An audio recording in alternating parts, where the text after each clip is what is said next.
Buenos días, estás en Meditación Laica, el canal de meditación para escépticos. Este vídeo es parte de una serie de vídeos donde hago un resumen del libro de Rob Burbea, Seeing That Frees, que yo traduzco como miradas que liberan o formas de mirar que liberan. Como siempre suelo decir, si llegas nuevo a esta serie, yo te sugiero que empieces por el principio porque hay muchos conceptos que explico en los vídeos previos que asumo que entiendes en este vídeo. También te digo que si sabes inglés, mi recomendación es que simplemente te leas el libro de Rob porque es, en mi opinión, una obra maestra. Si no sabes inglés, pues bueno, esto es mi forma de transmitir algunos de sus conocimientos a una audiencia hispanohablante. Por supuesto, ten en cuenta que yo no soy un experto, simplemente esta serie de vídeos es una forma de divulgar sus ideas y también de ayudarme a mí mismo a entenderlas un poco mejor. Así que siempre yo creo que será mejor si te lees el libro directamente. En el vídeo anterior hablamos del concepto de vaciedad y cómo aplicarlo a distintas ideas de tu vida, de tu día a día. Y vimos que las convenciones sociales, por ejemplo, están vacías de contenidos. Y vimos cómo la idea de vaciedad se puede usar como una forma de mirar para reducir el sufrimiento. En este vídeo voy a hablar de dos cosas. Primero voy a hablar del concepto del mindfulness y qué es, y lo voy a recontextualizar en el sistema este de Rob que habla de formas de mirar. Y una vez tengamos una idea de qué es el mindfulness, hablaremos del yo y de cómo usar el mindfulness para observar su vaciedad. Entonces, para entender el mindfulness, lo mejor es empezar con un ejemplo. Pon, por ejemplo, que un día llegas al trabajo y tu jefe te mira mal. Entonces, tu jefe te mira mal y tú, en ese momento, piensas, uy, ¿qué habrá pasado? ¿No? Ya te encuentras un poco incómodo. Pero el problema no es tanto lo que pasa en ese momento, sino lo que pasa luego el resto del día. Es decir, tú te paras a pensar, uy, me ha mirado mal, ¿qué habré hecho? Y piensas, es que a lo mejor está enfadado porque no acabé la tarea esta que me encomendó hace una semana. O a lo mejor ha encontrado un error con el último informe que le envié. O a lo mejor se ha enterado de algo que dije sobre él a un compañero así en confidencia y le habrá llegado y tal. Y leches, ¿qué me va a pasar ahora? Me va a despedir, y si me despide, ¿qué voy a hacer? Porque claro, mi mujer, mi hijo, ¿de qué van a comer? Y como ves, esa pequeña mirada se transforma en una bola enorme de sufrimiento, porque tú lo que has hecho es coger un primer input, ¿no? Una primera impresión, y transformarla en miles de distintas ideas que se refuerzan las unas a las otras, creando un círculo vicioso de sufrimiento. Entonces, a eso se le llama normalmente la proliferación mental, también se llama papañca, no sé cómo se pronuncia, le llamaré proliferación mental. La idea básica es que tendemos a crear muchos más objetos mentales a partir de una cosa, y esos objetos mentales crean aún más sufrimiento y crean un círculo vicioso. Entonces, lo que podemos hacer es, si estamos en esta situación, pues en lugar de decir voy a seguir dándole vueltas al asunto, es vale, ¿mi sufrimiento ahora mismo en qué consiste? Bueno, pues tengo un montón de escenarios mentales, pues yo debajo de un puente, yo en una entrevista con mi jefe siendo despedido, un montón de cosas. Y tengo también una serie de sensaciones, pues tengo a lo mejor miedo, tristeza, tengo inquietud, etc.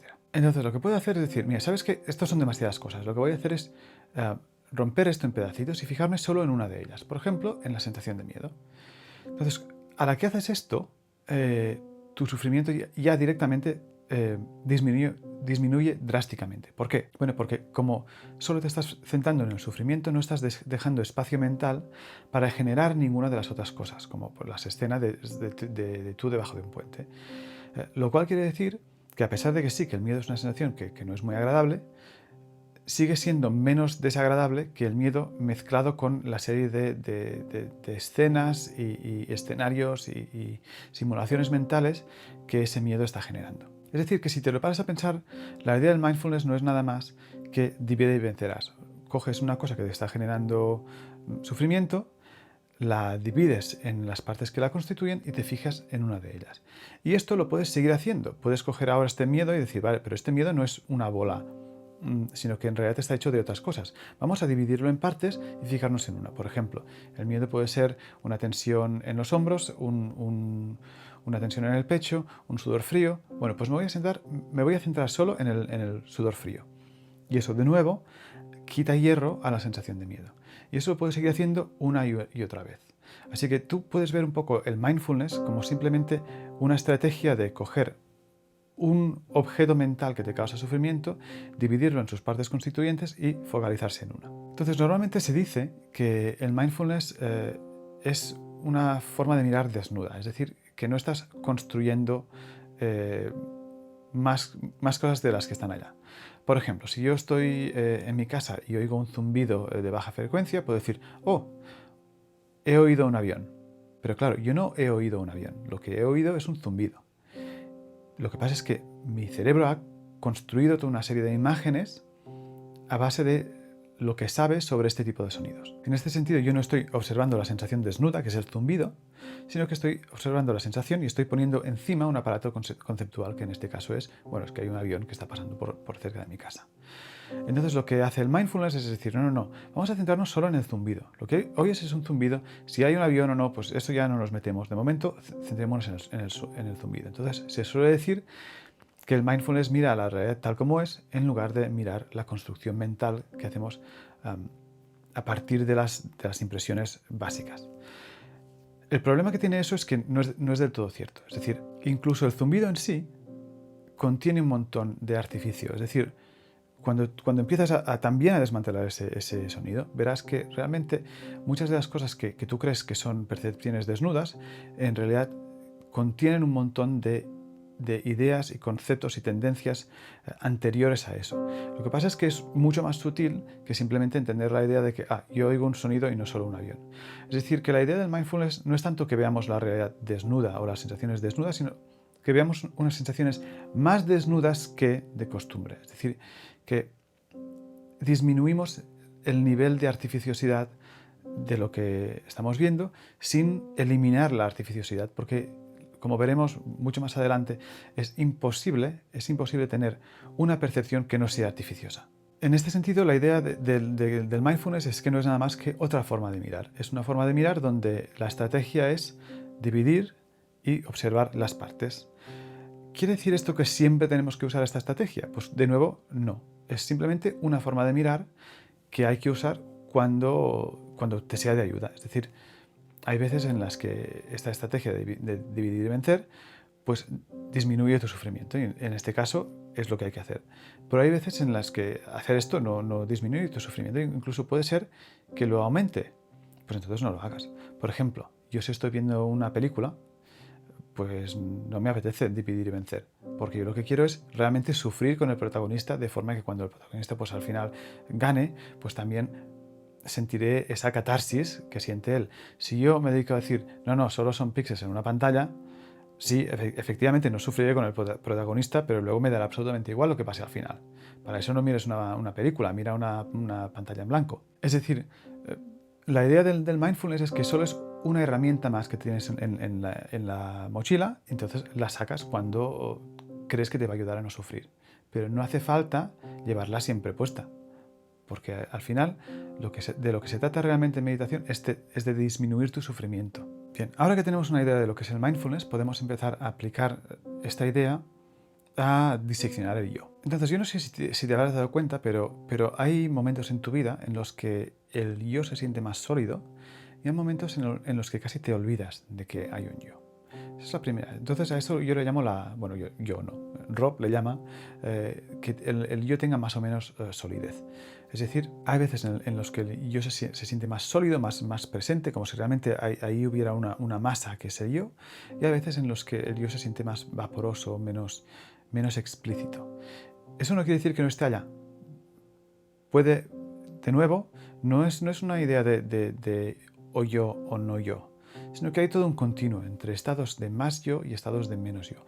Incluso en estados donde parece ser que no haya nada de yo. Por ejemplo, cuando la gente dice estoy habitando en la consciencia infinita o lo que sea, siempre queda un poquito de yo. La única forma de que no haya ningún yo es básicamente cuando se apaga la percepción, digamos, que es lo que se llama una extinción, el nirvana, cesación, lo que le quieras llamar, ¿vale?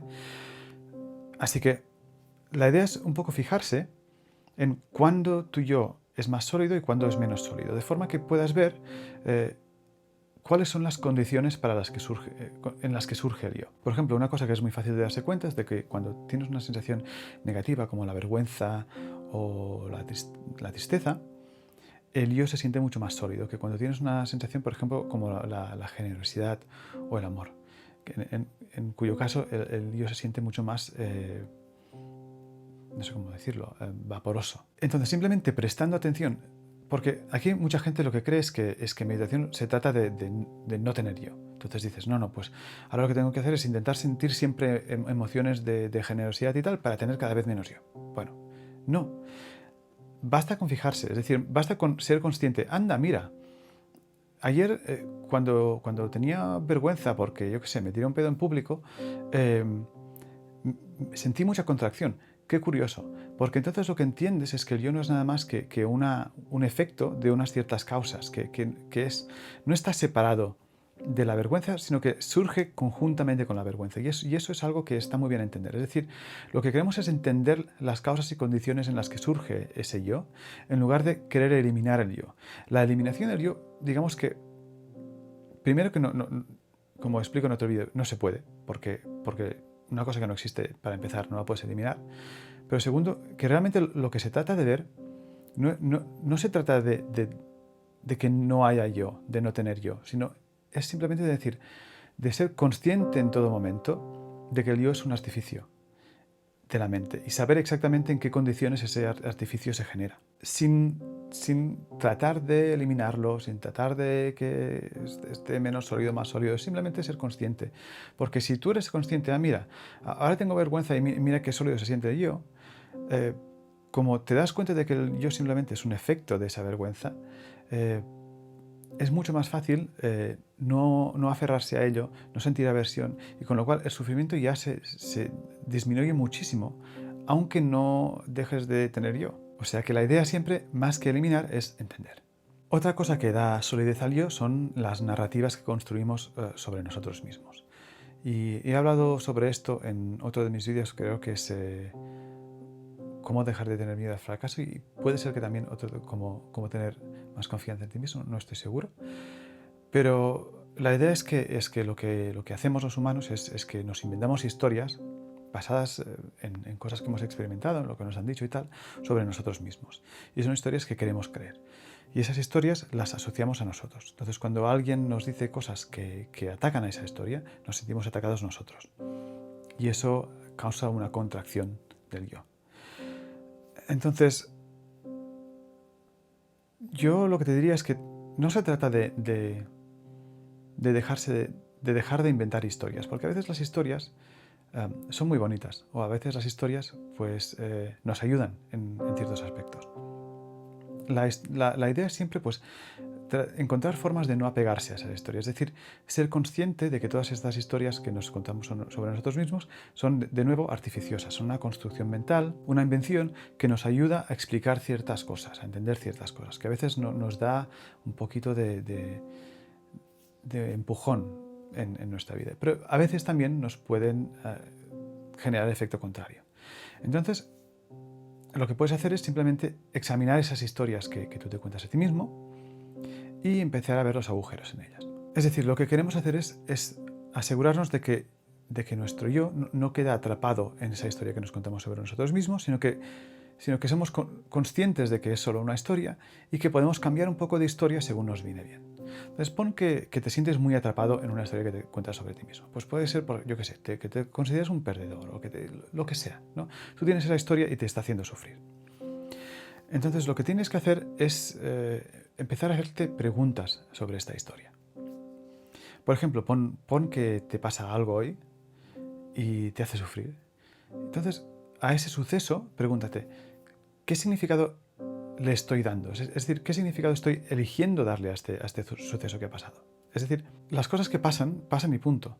Pero luego, cómo yo las interpreto y cómo ligan con mi propia narrativa, eso es algo que yo fabrico. Entonces, simplemente darme cuenta de cómo coloreo lo que me pasa para adaptarlo a la historia que yo me cuento sobre mí mismo, quita fuerza tanto a la historia que yo cuento sobre mí mismo como al suceso que yo estoy interpretando. Luego otra cosa que te puedes preguntar es, vale, de todo lo que me ha pasado hoy, ¿en qué he elegido fijarme y qué he decidido ignorar y por qué? Y de nuevo te darás cuenta de que muchas veces los sucesos que seleccionamos, los seleccionamos porque ayudan a reforzar la historia que nos contamos a nosotros mismos y ignoramos cosas que hacen lo contrario. O a veces no, a veces porque recuerda, normalmente tienes unas dos historias, ¿no? La que te quieres creer y la que esperas que no sea cierta, pero sospechas que a lo mejor lo es, ¿no? Entonces, depende de un poco del estado mental que tenemos ese día, pues tendemos a escoger unos sucesos u otros. Por ejemplo, pon que un día estoy deprimido y hablo con un amigo mío y al final de la sensación me quedo como un poco incómodo. Y entonces lo que tiendo a pensar es, habré dicho algo que no le ha gustado, no sé qué, entonces empiezo a pensar, es que mi amistad con esa persona pues se está yendo al garete y eso es una interpretación que yo a lo mejor no tendría si hubiera hablado con él un día pues, de más euforia. Así que, cómo estoy en ese momento, añadido a la historia que me cuento sobre mí mismo, ayuda a colorear un hecho objetivo. Luego te puedes preguntar cosas como, ¿qué tiendo a ignorar cuando pienso sobre mí mismo? Y de la misma forma te puedes preguntar, ¿qué cosas tiendo a resaltar cuando pienso en mí mismo? Y de esa forma verás de nuevo cómo seleccionas ciertos eventos, ciertas cosas que haces y las utilizas para reforzar una narrativa. Y a medida que vayas haciendo eso, no se trata de dejar de subrayarlo, simplemente el solo hecho de ser consciente de ello te ayudará a aferrarte menos a esa narrativa que te tiene atrapado. Es decir, lo que queremos hacer es usar el mindfulness constantemente para observar cómo el yo es creado, cómo el yo se refuerza y cómo el yo se genera a base de estímulos externos. Es decir, cuáles son las causas y condiciones que genera el yo. De hecho, voy a ponerlo de otra forma, porque creo que es una idea aún mejor de entenderlo. Esto es una cosa que va en dos sentidos. Es decir, por un lado, lo que me pasa ayuda a reforzar el yo. Es decir, si me pasa algo que me da vergüenza, eso refuerza mi yo. Pero por otro lado, el yo tiende a colorear lo que veo. Es decir, que es una cosa que se retroalimenta. Es decir, yo, por ejemplo, estoy triste y entonces y luego me pasan cosas que me ponen triste, pero que puede ser que no me pasen tantas cosas que me pondrían triste, pero que precisamente porque yo ya estoy triste tiendo a seleccionar ciertas cosas. Es decir, el yo realmente es el resultado de una serie de causas y condiciones externas, pero esas causas y condiciones externas a la vez son el resultado de un cierto estado interno del yo. Y tenemos un círculo que va, bueno, no tanto un círculo, una red que va en las dos direcciones donde el yo alimenta lo que ves y lo que ves alimenta al yo. Entonces realmente lo que quieres hacer es diseccionar esta red de relaciones hasta que entiendas muy bien cómo funciona, de forma que puedas aprender a dejar de aferrarte a ciertas historias que te dejen de atrapar y, por lo tanto, debilitar un poquito el yugo que tiene el yo sobre ti. De nuevo, eso no quiere decir eliminar el yo, simplemente quiere decir que el yo pase a ser simplemente una herramienta más que tú usas en lugar de algo que te esclaviza, que te hace sufrir. De nuevo, esto no es nada más que una forma de mirar. Es decir, mirar las cosas de forma que tenga menos yo no es nada más que una herramienta que vamos a utilizar. Si en algún momento tener un estado donde el yo es muy sólido te ayuda, pues déjalo así. Que dices, no, es que este estado tan sólido del yo me está haciendo infeliz. Bien, pues entonces usa el mindfulness para diseccionar este yo y debilitar su yugo sobre ti. Es decir, como siempre, lo que Rob te da es una herramienta para sufrir menos. Y luego, si la usas o no, depende de ti. No te va a decir qué es lo que tienes que hacer, no te va a decir hay formas de mirar que son mejores que otras. Es realmente entender que todo lo que hay son formas de mirar y que al final podemos escoger libremente entre ellas porque no hay ninguna mejor que otra. Cada una colorea la realidad de forma distinta. Como siempre, si tienes una pregunta, me dejas un comentario y te respondo cuando pueda. Que tengas un buen día.